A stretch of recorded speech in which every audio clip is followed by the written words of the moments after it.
Hey there, good morning. Beautiful Nairobi sunny Saturday morning. I'm sitting in my yard and I was just having a conversation with someone about how awesome Kenyans are sometimes. It just made me think about humanity and how you see these stories posted sometimes on Facebook and such about how people are surprised when someone does something nice just for someone else. There was one I just saw recently about a woman who was a bus driver and she rescued a toddler, a young child who had somehow wandered off and run away, and she found him wandering on the streets and stopped and rescued him. And people were just like, "Oh, this reaffirms my faith in humanity, and this is so amazing." And like, it's basic human goodness. Who wouldn't stop to rescue a toddler running around in the streets alone? I mean, why should we be surprised when people act like good people? It's maybe it's a statement about our society these days, about how that's the rarity instead of the norm. But I started thinking about the times when that's happened to me in Kenya, when people have um, been so overwhelmingly kind and generous that it sort of moves you, touches you. This happened quite a lot when I was a Peace Corps volunteer back 20 odd years ago.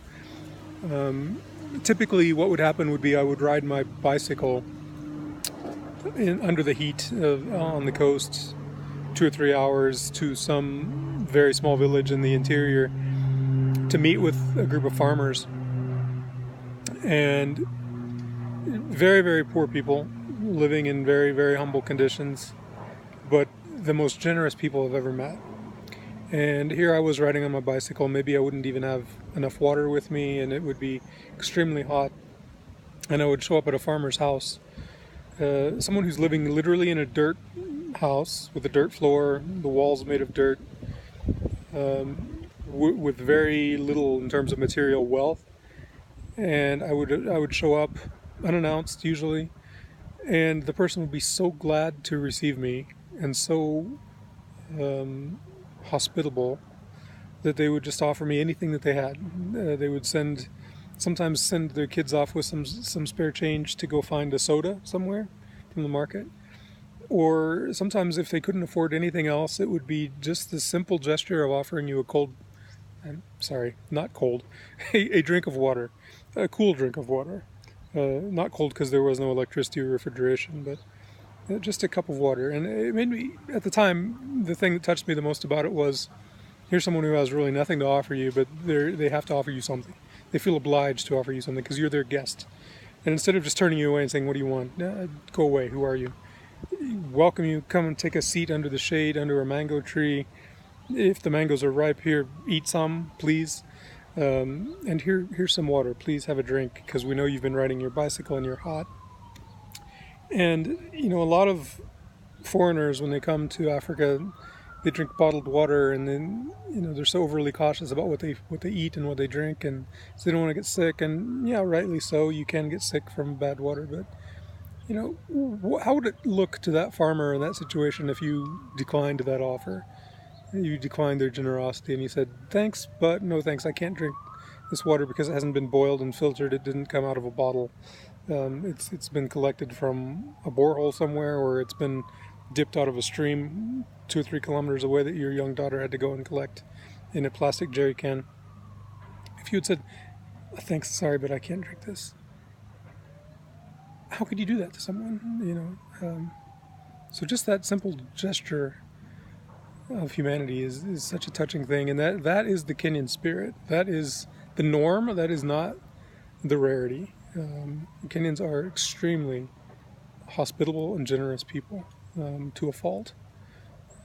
So another example was recently, I was about 6 months ago driving to the north. I drove up to Lewa and then came back via Meru around Mount Kenya and was coming back toward Nairobi, and my vehicle broke down. Started overheating really badly and had a pretty catastrophic breakdown in the town of Mwea. And it's a rice growing area, and luckily, because it's such a big rice production area, there's a lot of mechanical industry in the town, a lot of mechanics and a lot of engineers and people who know how to fix things. So I found a group of guys to push my car to the nearest mechanic that I could find. I just started asking people, where's the nearest mechanic, and they pointed me to this guy, a few hundred meters from where my car had stopped on the road. And a group of guys who were mostly drunk and just hanging around all gathered around to push the car because they knew they were going to get some money for that. And obviously I had to throw a few Kenyan shillings their way for pushing the car in the sun, but they didn't get rich or anything. But anyway, they pushed it to this guy's place, and he's literally working under the hot sun. Doesn't have a building of any kind. He's just got an open area where he works on vehicles. And he was just the nicest dude, just a genuine kind of bush mechanic. And he tried everything he could think of to fix my car and get it working. Ultimately couldn't, because the part that needed replacing was broken, kind of beyond repair. So as sort of a last ditch effort, he said, let's take it to a machinist to see if they can machine the part and make it work. So he sent me with one of his coworkers. He had a couple of young guys working for him. We walked, I don't know, half a mile, kilometer, to this machine shop to see if we could find someone to work on it. First guy we found was overwhelmingly busy. He had a tractor that he was working on, an irrigation pump, because it's such a high intensity production rice growing area that a lot of agricultural stuff going on. And this guy was just overwhelmed. He was like, it's going to be obviously 3 or 4 hours before I can get to this, if I can even get to it today.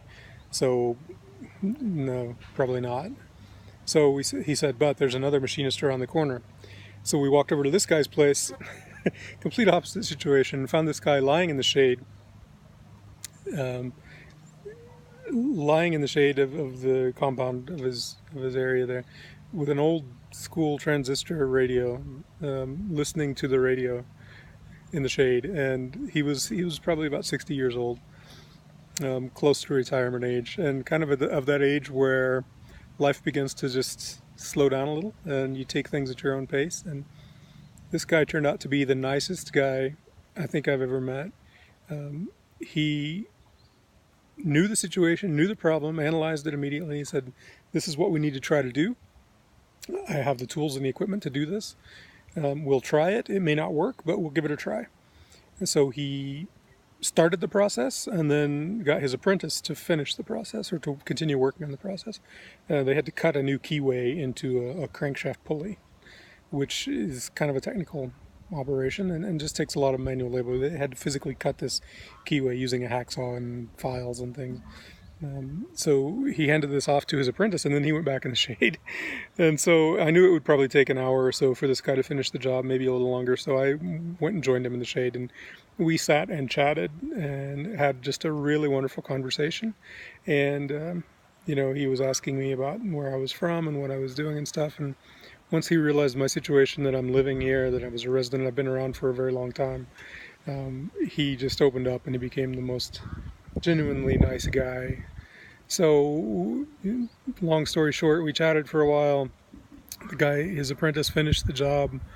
I collected it and I said, look, I don't have any cash with me. I've spent all the cash I had paying the mechanic and buying some other spare parts that we had to buy. And I've got M-Pesa, which is the cell phone based banking app that we have in Kenya. And I said, if you give me your number, I can transfer you some funds via M-Pesa. And the guy just had the most bewildered look on his face. And I said, I'm sorry, if that doesn't work, I'll find an ATM, I'll do something to get the cash. And he just starts shaking his head. He's like, my friend, I can't charge you for this. And I said, why? You've just spent your whole Saturday working on this problem for me. Honestly, your apprentice did. You sat here in the shade, but you used your tools and equipment to try to help me out and work on this thing for me. And I said, that's worth something. Your time is valuable. It's worth something. And the guy said, I don't have confidence that we fixed your problem. We attempted something that probably won't work. And he's like, I can't in good faith take money for doing something that I think is not going to work. And he said, I can't take your money. Can't take a penny from you. And that touched me. There is human decency in this world, That was such a touching moment, because that's when I realized there are really good people out there. here's a guy in, you know, I don't want to say he's poor. He's got a business and he's doing okay. He's in a much more humble situation than I'm in. I could afford to pay him what it was worth, and he wouldn't accept my money, and that was very touching.